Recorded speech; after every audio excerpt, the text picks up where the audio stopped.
Janata Dal United के वरिष्ठ नेता केसी त्यागी ने निजी कारणों का हवाला देते हुए पार्टी के राष्ट्रीय प्रवक्ता पद से इस्तीफा दे दिया।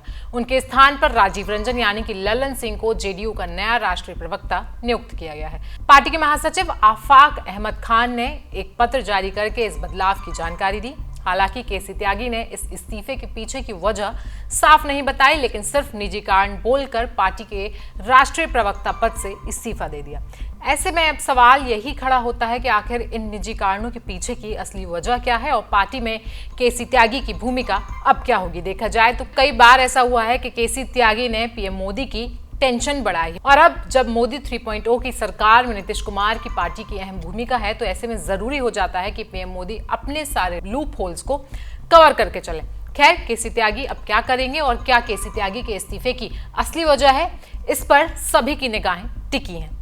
नमस्कार, मेरा नाम है आयुषी और आप देख रहे हैं जनसत्ता। केसी त्यागी के सफर पर नजर डालें तो केसी त्यागी जेडीयू के एक वरिष्ठ नेता हैं और उन्हें नीतीश कुमार का करीबी माना जाता है, लेकिन इसके बावजूद भी केसी त्यागी ने केंद्र की योजनाओं की खुलकर निंदा की है और मोदी सरकार को सोचने पर भी मजबूर किया है। अग्निपथ स्कीम को लेकर केसी त्यागी ने कहा था कि अग्निपथ स्कीम पर दोबारा से विचार की जरूरत है। इसके अलावा उन्होंने यूनिफॉर्म सिविल कोड और वन नेशन वन इलेक्शन को लेकर भी अपना पक्ष साफ रखा था। इसके अलावा अगर देखा जाए तो केसी त्यागी को लेटरल एंट्री और SC/ST आरक्षण पर भी साफ साफ बोलते हुए देखा गया है। बात करें अग्निपथ योजना की, तो अग्निपथ योजना को लेकर क्या बोले थे केसी त्यागी। जेडीयू नेता केसी त्यागी ने कहा था कि अग्निवीर स्कीम को लेकर काफी विरोध हुआ है, इसका असर लोकसभा के चुनावों में भी देखने को मिला। इस पर एक बार फिर से विचार करने की जरूरत है। उन्होंने आगे कहा था कि जो सुरक्षाकर्मी सेना में तैनात थे, जब अग्निवीर योजना चलाई गई तो बड़े तबके में उनके बीच नाराजगी देखी गई।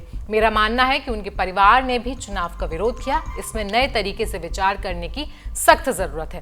कांग्रेस ने आम चुनाव में अग्निवीर स्कीम को एक बड़ा मुद्दा बनाया था। कांग्रेस ने साफ कहा था कि सत्ता में आने के बाद अग्निवीर स्कीम को कूड़े के डब्बे में डाल दिया जाएगा। इसके बाद जेडीयू नेता ने यूसीसी पर खुलकर अपने विचार सामने रखे थे। उन्होंने कहा था कि हमारा रुख पहले की तरह ही साफ है, सभी स्टेक होल्डर को साथ लेकर चलने की आवश्यकता है। समान नागरिक संहिता पर बिहार के सीएम नीतीश कुमार ने विधि आयोग के चेयरमैन को लेटर भी लिखा था और कहा था कि हम इसके खिलाफ नहीं हैं। इसके लिए काफी विचार विमर्श की जरूरत है। तो ऐसे में दो एग्जाम्पल्स के जरिए हमने आपको साफ बताया कि कैसे केसी त्यागी अपनी पार्टी से अलग रुख रखकर मोदी सरकार की टेंशनें बढ़ाते थे। आगे बढ़े तो पाएंगे कि जातिगत जनगणना पर भी केसी त्यागी ने अपने विचार खुलकर रखे हैं और इसका मुद्दा भी उन्होंने खुलकर उठाया। केसी त्यागी ने जाति जनगणना के मुद्दे पर कहा था कि किसी भी पार्टी ने इसका विरोध नहीं किया है, यहाँ तक कि पीएम मोदी ने खुद सर्वदलीय प्रतिनिधि मंडल में इसका विरोध नहीं किया। जाति आधारित जनगणना समय की मांग है, हम इसे आगे बढ़ाएंगे। उन्होंने ये भी कहा था कि कोई पूर्व शर्त नहीं है, बिना शर्त के समर्थन है, लेकिन बिहार को विशेष दर्जा दिया जाना हमारे दिल में जरूर है। इसके अलावा बता दें कि केसी त्यागी को कई विदेशी मुद्दों पर भी बात करते हुए देखा गया। उन्होंने इंडिया गठबंधन के नेताओं के साथ सुर में सुर मिलाते हुए इजराइल को हथियार की आपूर्ति रोकने के लिए एक साझा बयान पर हस्ताक्षर कर दिए थे।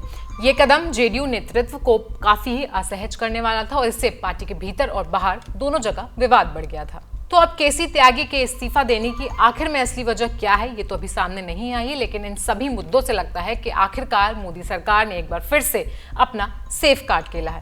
केसी त्यागी पर ये इन्फॉर्मेशन आपको कैसी लगी, हमें कमेंट सेक्शन में जरूर बताएं। साथ ही साथ देश और दुनिया की बाकी खबरों के लिए बने रहे जनसत्ता के साथ।